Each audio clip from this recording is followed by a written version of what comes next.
Assalamualaikum warahmatullahi wabarakatuh. Ananda kelas 7 SMP Daibiran Tani Kediri. Hari ini insyaallah kita belajar tentang pecahan ya. Ini sudah pertemuan ketiga kita. Insyaallah hari ini kita akan menentukan urutan pada pecahan, kemudian menjelaskan dan melakukan operasi hitung pecahan dengan memanfaatkan berbagai sifat operasi. Kemudian kita menyelesaikan masalah yang berkaitan dengan urutan pecahan serta yang berkaitan dengan operasi hitung pecahan. Insya Allah ini SD sudah pernah kita pelajari semuanya. Kita tinggal pendalaman saja untuk SMP ini.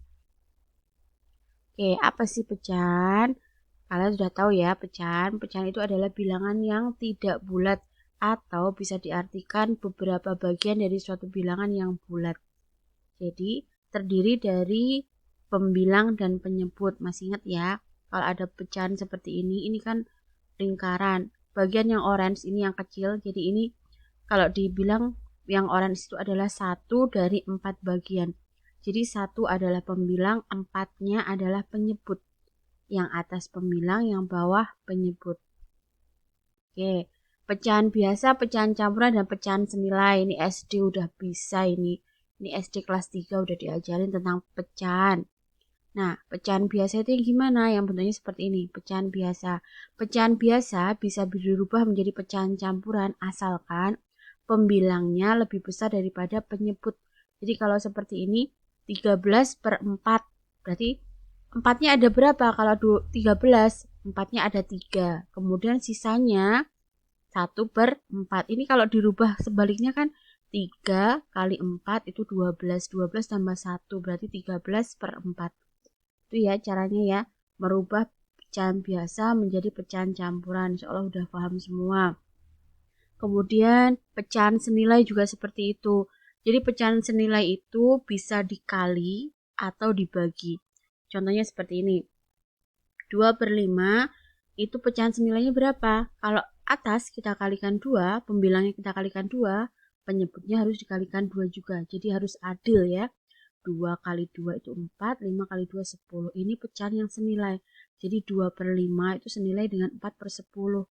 Nanti untuk pembagian juga seperti itu. Kalau dia besar, diperkecil lagi juga bisa. Insya Allah itu udah. Kemudian mengurutkan pecahan. Gimana cara mengurutkan pecahan? Kita harus pertama langkahnya adalah menyamakan penyebut. Jadi kita menentukan dulu KPK 3 sama 4 itu berapa. Kita udah tahu ya KPK. KPK 3 dan 4 itu adalah 12. Nah, kalau 3 biar jadi 12 itu kan dikalikan 4. Berarti pembilangnya juga harus dikalikan 4. 2 kali 4, 8. Ini juga seperti itu. 4 biar jadi 12 dikalikan 3. Berarti pembilangnya juga dikalikan 3. 3 kali 3 itu 9. Nah, setelah penyebutnya sama, ini bisa langsung dilihat.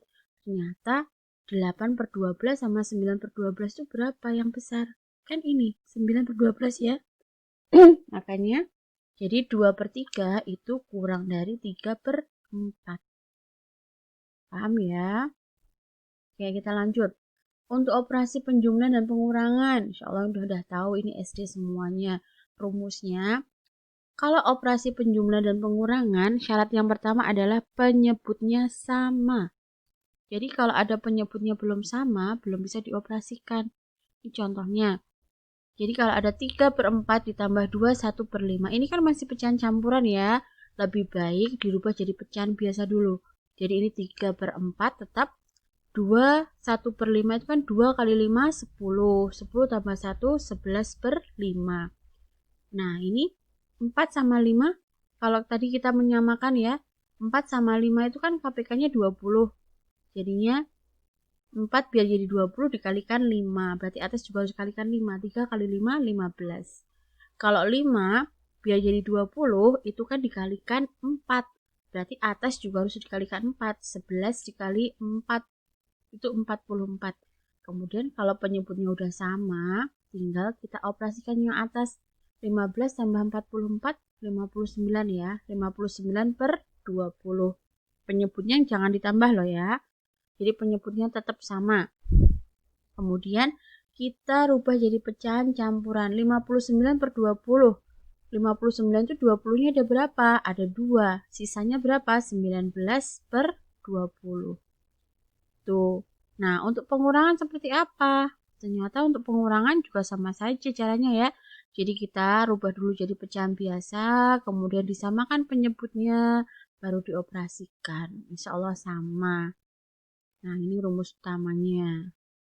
Oke, sekarang untuk operasi perkalian. Insya Allah juga udah tahu ya. Jadi, intinya kalau mengoperasikan pecahan itu untuk penjumlahan, pengurangan, perkalian, itu syaratnya satu. Yang pertama, dirubah jadi pecahan biasa dulu. Jadi harus dirubah jadi pecahan biasa. Jadi kalau perkalian lebih gampang. Kita nggak perlu menyamakan penyebut. Jadi kalau perkalian atas kali atas, bawah kali bawah. 3 kali 2, 6. 7 kali 5, 35. Ini udah ya. Karena pembilangnya lebih kecil daripada penyebut, berarti ini udah nggak bisa dirubah jadi pecahan campuran. Nah, contoh lagi kalau ada 3 1 per 2 kali 4 per 5. Nah, ini harus dirubah dulu jadi pecahan campuran. Pecahan biasa. 3 kali 2, 6. 6 tambah 1, 7. Jadi 7 per 2 dikalikan 4 per 5.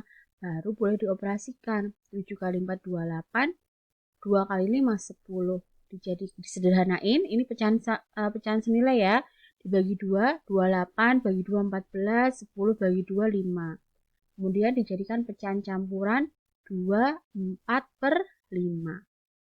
Oke, paham ya? Nah, untuk pembagian seperti apa? Ingat, rumus pembagian. Kalau ada A per B dibagi C per D itu sama dengan A per B yang belakang ditukar. Jadi, pembilang jadi penyebut jadi pembilang. Tapi ini harus diapain? Kali. Kalau tadi ini dibagi, ini jadinya dikali. Nah, contoh ini. 3 per 7 dibagi 2 per 5. Itu sama dengan 3 per 7 dikali 5 per 2. Tinggal balik aja. Kalau sudah tinggal kita kalikan. 3 kali 5, 15. 7 kali 2, 14. Lebih besar yang atas ya. Ini bisa dijadikan pecahan campuran. Jadinya 1 per 14.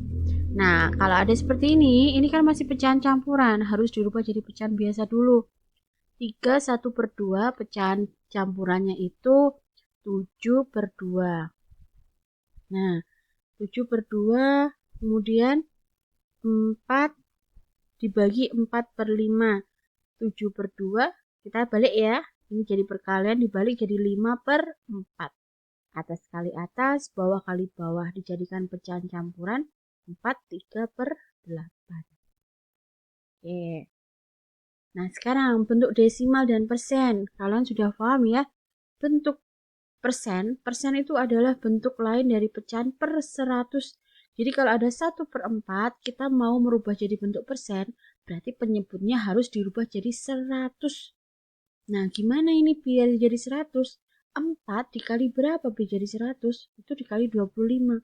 Kalau bawahnya dikali 25, atas juga harus dikali 25. Dapatkan 25 per 100, itu 25%. Nah, kalau ada pecahan dirubah jadi desimal, bisa juga seperti ini. Jadi hampir sama ya caranya ya, 25 per 100. Nah, 25 per 100 itu kalau buat desimal kan 0,25. Ini bisa pakai pembagian biasa juga bisa. Nanti langsung 1 dibagi 4 pakai porogapit itu. Bisa juga. Oke, selanjutnya bagaimana mengoperasikan pecahan desimal? Jadi penjumlah dan pengurangan desimal itu syaratnya apa? Desimalnya disejajarkan, jadi dibuat lurus dulu. Meskipun ini belakang koma ada berapa angka terserah ya, yang penting komanya lurus semua dulu. Baru kita susun ke bawah. Kalau ini bawahnya kan belakangnya cuma 2, ini 3, berarti ini kita anggap sebagai 0. Oke ya. Jadi 0 tambah 8, 8, 5 tambah 9 itu 14, nyimpen 1, 6, 2 tambah 7, 9, 1 tambah 5, 4. Untuk pengurangan juga sama kayak gini operasinya. Kemudian untuk perkalian pecahan desimal. Kalau desimal perkaliannya kita mengalihkan biasa aja. Jadi 125 kali 819. Kita hitung hasilnya 102.375. Nah, baru kita operasikan. Kalau di belakang sini itu ada 1 angka, dan ini ada 2 angka di belakang koma, kan totalnya ada 3 angka di belakang koma. Berarti ini 1, 2, 3. Hasilnya pun juga harus 3 angka di belakang koma. Jadi kita ngalikannya biasa aja, tinggal nanti nambah komanya aja. Oke, sekarang bentuk baku ini. Ini bentuk baku. Ini dipergunakan biasanya untuk penulisan nanti di pelajaran fisika ya. Jadi fisika itu kita akan belajar bagaimana membuat bentuk baku. Jadi bentuk baku, bentuk umumnya itu adalah A kali 10 pangkat N. Di mana A itu antara 1 sampai 10. Tapi nggak boleh 10 ya. Jadi 1 boleh sampai 10. Ini 10-nya nggak boleh masuk. Kurang dari 10. Dan itu bilangan bulat. Bilangan bulat itu boleh koma, biasanya desimal ini.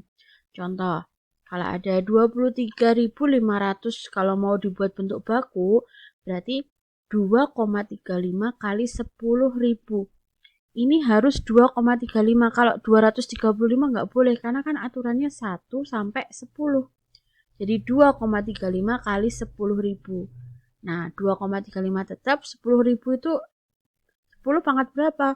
Oh iya, ini pangkat 4 ya seharusnya ya, bukan pangkat 5 tapi pangkat 4. Ya maaf salah ini saya. Jadi 10 pangkat 4.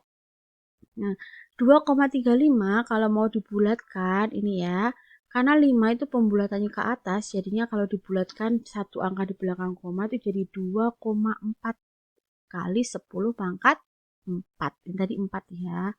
Oke. Kemudian kalau ada 6.700 itu kalau dibuat bentuk desimal, bentuk baku itu 6,7 kali 1000. Nolnya benar ya, jadinya 6.700.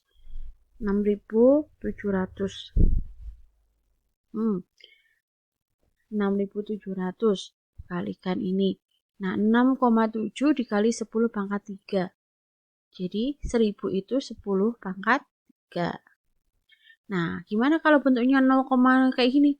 Desimalnya banyak. Kalau mau dibuat bentuk baku, berarti 0,06592 itu sama dengan 6,592. Ini komanya mundur ya. Jadinya kan dikali per 100. Nah, tahu sendiri kan kemarin kalau ada 100 itu kan 10 pangkat 2. Kalau 10 pangkat 2 ditaruh di atas, jadinya 10 pangkat min 2. Ini kita sudah belajar bentuk pangkat kemarin, pertemuan sebelumnya.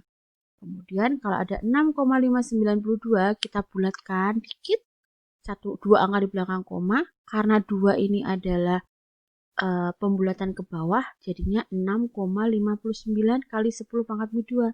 Nah, gimana kalau mintanya 1 angka di belakang koma? Nah, 9 ini kan pembulatannya ke atas ya, jadinya ditambahin 1, jadinya 6,6 kali 10 pangkat min 2. Insyaallah itu nanti difahami lagi, ditulis, dicatat, difahami, diulangi lagi, insyaallah bisa, karena ini materi SMP. Alhamdulillah ternyata udah selesai. Terima kasih atas perhatiannya. Silahkan nanti dibuka di Google Classroom tugasnya. Insyaallah bisa semua. Yang penting niat untuk belajar mencari ilmu itu insyaallah Allah sudah mencatat pahalanya. Terima kasih. Assalamualaikum warahmatullahi wabarakatuh.